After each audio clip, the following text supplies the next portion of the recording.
about the time you were falling over, fall on your face. You must be having fun. This is about a band I love, Talking Heads. It's by David Starkey, not that one, a different one, not the historian, not that one. And it's part of the SonicBond series, so it's that every album, every song deal.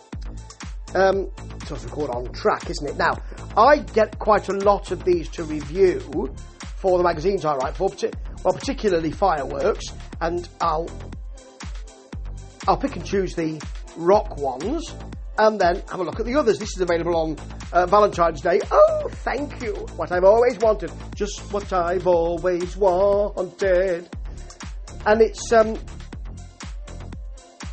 great band with a great story, because you've got the way they came up, you've got the oddness, supposed oddness of the very singular way that David Byrne likes to work, and you've got the seemingly simmering enmity between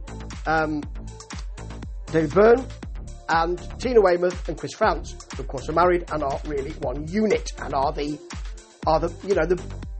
bass and drum unit here.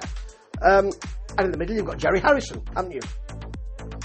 Plus you've got a situation where Chris and Tina are concerned about David Byrne apparently, allegedly, according to them, appropriating work which the whole band undertook to write songs, to say that he has songs of his own, they're all his, and also doing a lot of interviews because he is the main man.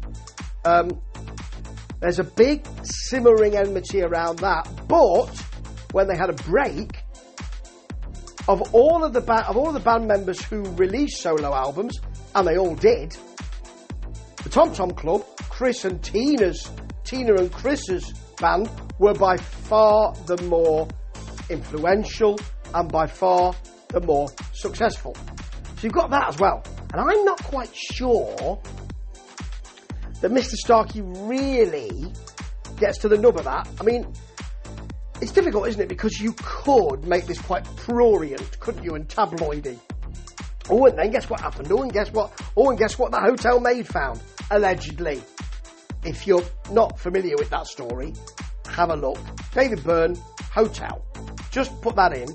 I don't know if there's any veracity to that story, but it was out there, wasn't it?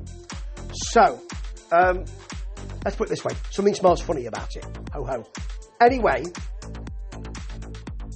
this has all of the tracks in, and actually, the great thing about Talking Heads is that you can spend a long time on the tracks themselves, because certainly in the early days they weren't as diverse as some of the later tracks, but there's a lot to them, and the way they were built up and the way they were done, the polyrhythms and the way they worked with Brian Eno and all of that, and the way they jammed them and the way they were done is really interesting. Actually, that's not always the way with some artists, and so sometimes you have every album, every song, every track, okay, let's get on to the next one.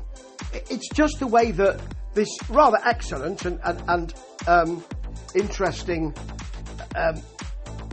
book type has worked, and there's an awful lot of titles of this type from SonicBond, and that's great because they've alighted on something. They've also decided to distill that down to certain albums, which is great, and they broadened it out to say, here's a band in the 70s, for instance. Great.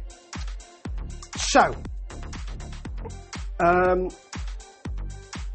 this is a really interesting book, if you like Talking Heads, because quite a lot of the source material here is lifted from, I think, a couple of books, one of which is Remain in Love, which is Chris Frantz's memoir, and so you'll get that kind of discussion. I can't say whether what he says is the case or not. I don't know, but it's interesting. That story is interesting. I thought we could have had a bit more of that, but you have to be careful not to go over the top with it. However, David Starkey clearly knows his talking heads. He has an authorial voice, which doesn't say, oh, I thought this was too poppy, or oh, I thought this was... He leaves that to other people. Great, actually. His research allows him to say, these people thought this, they thought this in Rolling Stone, they thought this... It's nicely done. Nicely done. And he clearly understands the music, clearly understands where it comes from, clearly has an understanding of the music around that. I could have done with more stuff around Tom Tom Club and some of the other David Byrne's solo albums, certainly. The first one of which are always just fabulous. Could have done with a bit more of that. But that is testament to, well, actually, this is well written. About an interesting band, absolutely. And you're going to get Stop Making Sense, a big chapter about that, very good. And it's an interesting band.